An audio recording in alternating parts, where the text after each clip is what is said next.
we build a business case for resources. We've set ourselves up for content strategy success, but then suddenly we want to take this enterprise wide. How do you scale your content strategy uh, projects? And Lisa Jennings and Jordan Craig from Twitter are going to talk about just that. Over to you. Hello, good morning. Welcome everyone. Lisa and I are so excited to be here to walk you through how we've started to scale the content strategy practice at Twitter. But first, let's go through our agenda.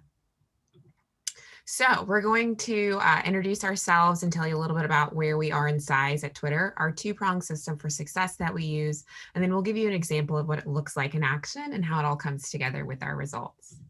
But first, to start, my name is Jordan Craig. I lead the product content strategy team at Twitter.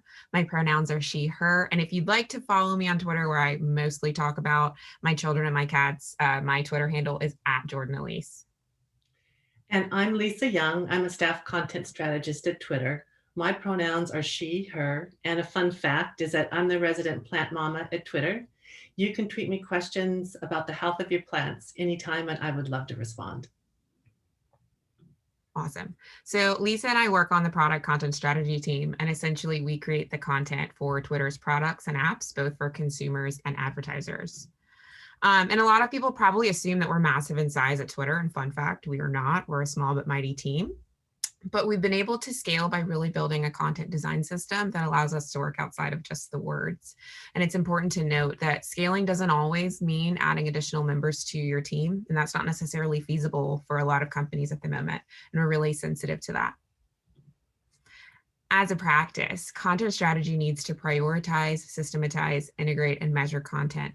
I'll leave it to Lisa to walk us through a little bit of how we view content strategy and our jobs as content strategists at Twitter. Thank you, Jordan. In some ways, we're like people who are curating a candy shop. But instead of words, let's imagine we do lollipops and hearts. So to make sure our shop is successful, we need a strategy that prioritizes our product, manages our inventory, and measures its yumminess. We need to know things like what treats are in our store, which ones are flying off the shelves this month, and who will we offend with what's written on our candy hearts? Or more like, how do we write candy hearts that offend the fewest people? And we need to know, are we selling enough of the right candies to stay in business? In other words, we need to know what's relevant to our customers' tastes and needs at the moment. We also need to know what candies not to stock, the ones that we love but no one else wants to buy. Hello, Milk Duds. And essential to our success, we need to know, is any of our candy poisonous? So now imagine we're not curating one candy shop, but a chain of candy shops across the world. How can we operationalize our practice to make sure that the candy in all of our shops remains fresh and relevant over time? So we think about things like, what new words do we need to get onto our candy hearts right now? And which ones do we need to guard entry against? Are the messages consistent with those we've already written? And most importantly, what's the impact of our product on our business goals and our customers' needs? So as curators of a global chain of candy shops, we need to find ways to ensure we're not caught with last year's product gathering dust on our shelves, or we have an insufficient supply because we didn't stock our customers' favorites quickly enough. But we're not curating a candy shop or a global chain of candy shops. We're a multi-billion-dollar company in the communications world. Because we're in the spotlight all the time, we have to be fast and flexible. Everything we do is scrutinized. So we're always thinking about how to operationalize our practice in ways that lay the foundation for a long-term success. So in other words, to make sure our practice is successful, we need a strategy that prioritizes our product, manages our inventory, and measures its success at scale. So that means across multiple channels, products, app, features, surfaces, languages, cultures, perspectives, and more. Okay, so let's get into some of the fun stuff, our two-pronged system for success. So to build our practice, we look to Brain Traffic's content strategy quad, which we've adapted here for our use at Twitter. So in it, content design and systems design coexist as equal partners in a content strategy practice. As writers and designers, we all know and love the upper portion of the quadrant, the editorial strategy and experience design, which involves fine-tuning our words until they shine and developing a really deep understanding of our audience. But in terms of scaling a content strategy practice, which is why we're here today, we've learned that strengthening the systems design quadrants, the content architecture and process design quads, are in fact the most important things that we can do for our long-term success. So all that begs the question, how do you design a system that prioritizes your product, manages your inventory, and measures its success at scale? And we're going to bring you along the journey with us. But one thing before we actually dive in, it is essential to not confuse the process with the tools. They're both important and they're very different. The process is how you get things done and when you're working with a bunch of people, and the tools are the things that you use to carry out the process. The first thing that we did was we got in alignment with our cross-functional partners on why we do the things we do, from writing style to brand voice to plain language and more. We did this by writing a purpose statement, editorial mission statement, and then our writing principles. Once people understood that our goal was clear over clever and to like build trust through consistency, we stopped having as many conversations about which words were better. So the following is our editorial mission statement. We make the unclear clear by delivering straightforward content that brings continuity to people's experience and helps them understand things, do things, and learn things on Twitter. One of the most important artifacts that we created to support our process is a content strategy README. This could also be called a standard operating procedure. People need to know how to best work with us, and especially the cross-functional partners who collaborate with us on product designs. The purpose of our README is to align with stakeholders on our working norms and agreements for communicating, collaborating, and escalating requests, because it's all about setting expectations these days. And it's more important than ever since we're all in a distributed work environment. So we've been talking a lot about how your process is not your tools, but your process does need great tools to carry out. Tools help optimize your process and are essential in scaling your practice. And we needed a tool that was going to do the work faster and have less impact on our cross-functional partners. And so we're going to walk you through the tool we're using to scale our practice. So Writer is a content intelligence platform. We're using it for inline writing suggestions, terminology management, and to publish our style guide. We're also using it to edit, score, and publish specific sets of strings. I use it almost every day to search those strings for words I've written, so I don't have to write them all over again. So let's just dive into Writer. The first thing we built on the platform is an intelligent style guide. So it's like our own version of Grammarly, but with Twitter's product writing style standards built in. So Writer includes settings for things like brand voice, writing style, inclusivity, delivery, and plain language. It's helping our team write as one so that wherever people meet us on Twitter, products and apps, they meet the same Twitter. And we're continually training the system to provide better suggestions to our team. So we're aiming to scale beyond our team as well. And we've started talking with our brand, services, curations, social, and tech doc teams about how we can build an intelligent style guide to support content teams across Twitter. So this means we can improve content quality, especially content consistency, across not just our products and apps, but across marketing, support, curated moments, social, and our technical documentation. But one thing I want to emphasize is Writer doesn't do the writing for us. It doesn't have research insights into our customers or understand our business goals or get the zeitgeist of the moment. But what it is doing is helping us meet our own style standards and giving us suggestions when we don't.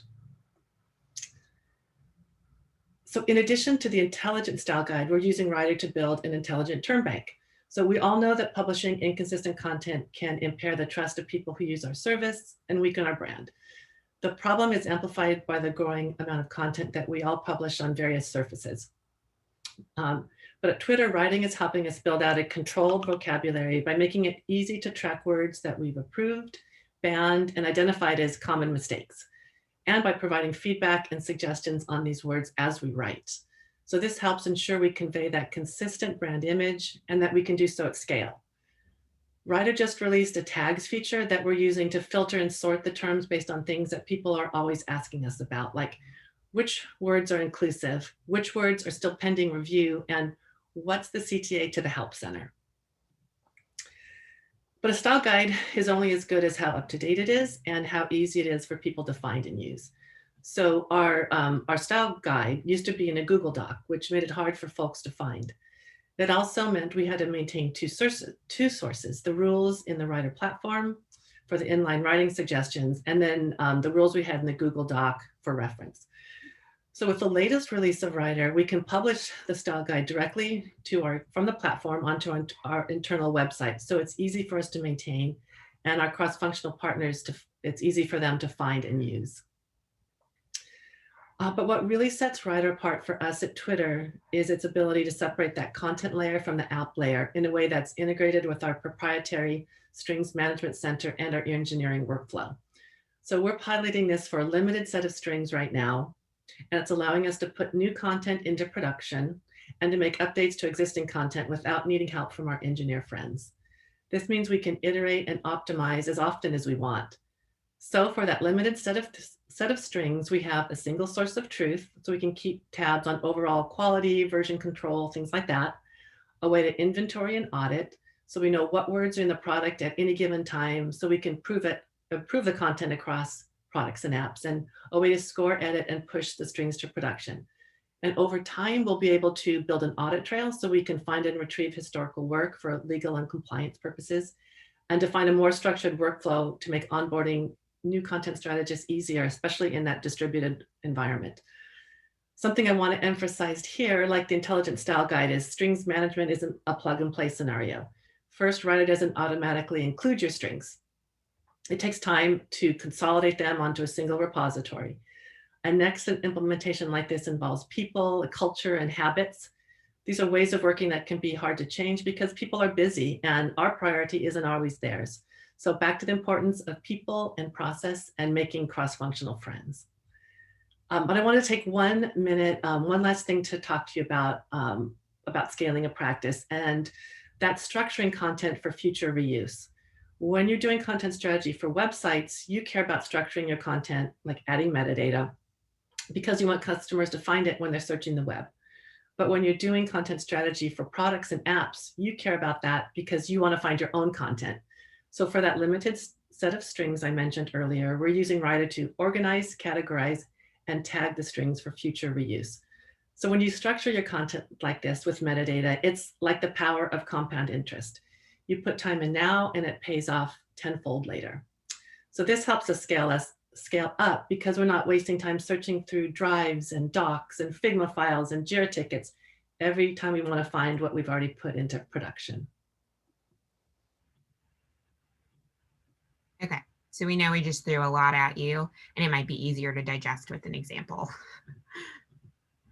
Okay, so here's an example of how our systems design focus is playing out in our content strategy practice right now with regards to civic integrity for the US 2020 elections.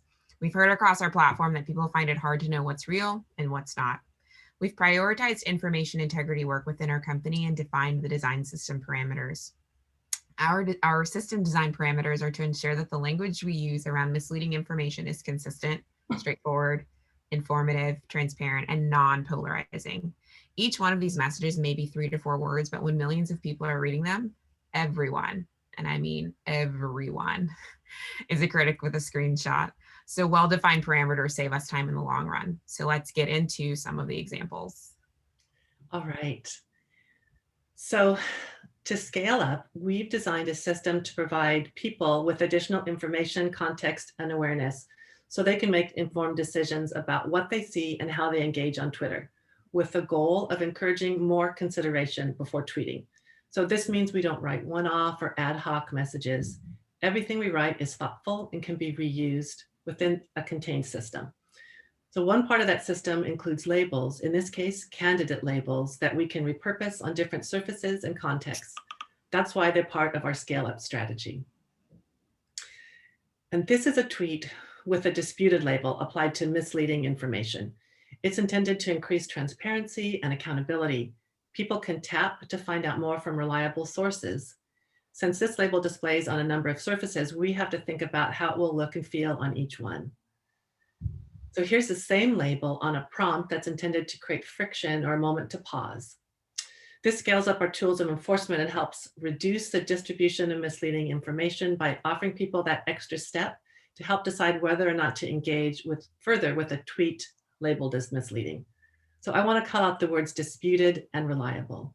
We're intentional about using them and not words like facts or trustworthy or even credible.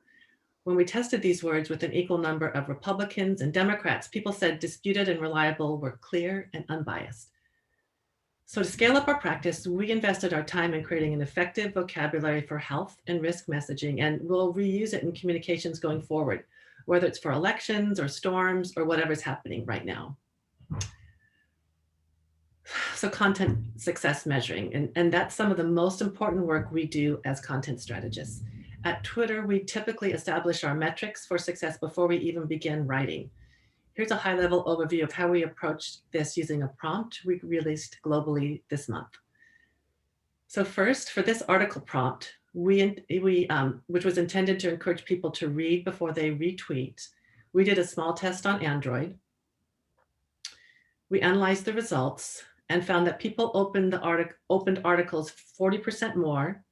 They opened articles before retweeting 33% more, and some people didn't end up retweeting after opening. And after all, some tweets are best left in drafts. Then we expanded the tests to iOS, and last week we released the prompt worldwide. We got feedback. Some people loved it and some people didn't, but we see all feedback as a gift. So to sum up, to make sure our practice is successful at Twitter, we need a strategy that prioritizes our product, manages our inventory, and measures its effectiveness. And to do this at scale, we need a solid systems design. So this helps us to know, first of all, what products are in our shop right now. Right now, we've got labels, annotation, prompts, and warnings. Which ones are flying off the shelves this month? Those that are focused on adding additional context to help people understand what's real on the platform and what's not, especially around the 2020 US elections.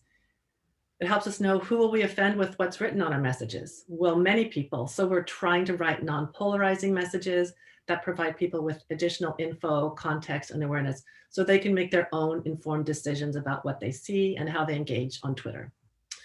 And we need to know, are we creating enough of the right messages to stay in business? So we do this by testing and retesting to find the words that make people feel safer on the platform, to build confidence that the info they access is reliable. And we also need to know what message is not to stock. And this definitely includes messages that are received as opinionated, partisan, paternal, or judgmental, like get the facts and learn from the experts. Yeah, thank you, Lisa. Okay, so to wrap things up, at Twitter, we are scaling our practice by focusing on systems design. This is helping us to ensure that we're not caught with outdated messaging, inadequate messaging about things that matter, or polarizing messages that people just don't want to engage with. The TLDR here is we're taking better control over our words to deliver our content at scale. So what does that mean for us, right? What are our results? A single source of truth, greater consistency, a streamlined deployment process, automated localization requests, and then finally our metrics for measuring success, right? So we're delivering the right content to the right people at the right time. We wanted to make sure that we shouted out our trusted advisors like Brain Traffic and Writer. Our strategy would not exist without them. So Lisa and I just want to thank you for joining us today. We saw there was a lot of activity in the chat. We'll be sure to kind of go through and look at all the questions, but thank you. Please let us know if you have any questions. Thanks, everyone.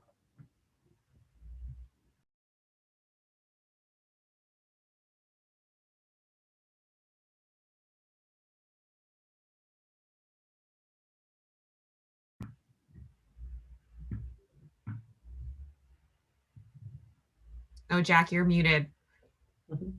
Okay, can you hear me now? Yes. Yes. So one of the things I love is that you set your success criteria before you started. One of the things that I see where a lot of projects fail is, well, how do you know if you did a good job or not? How do you know when you're done? So yeah, that's my takeaway from one of the many takeaways from your presentation. So thank you very much.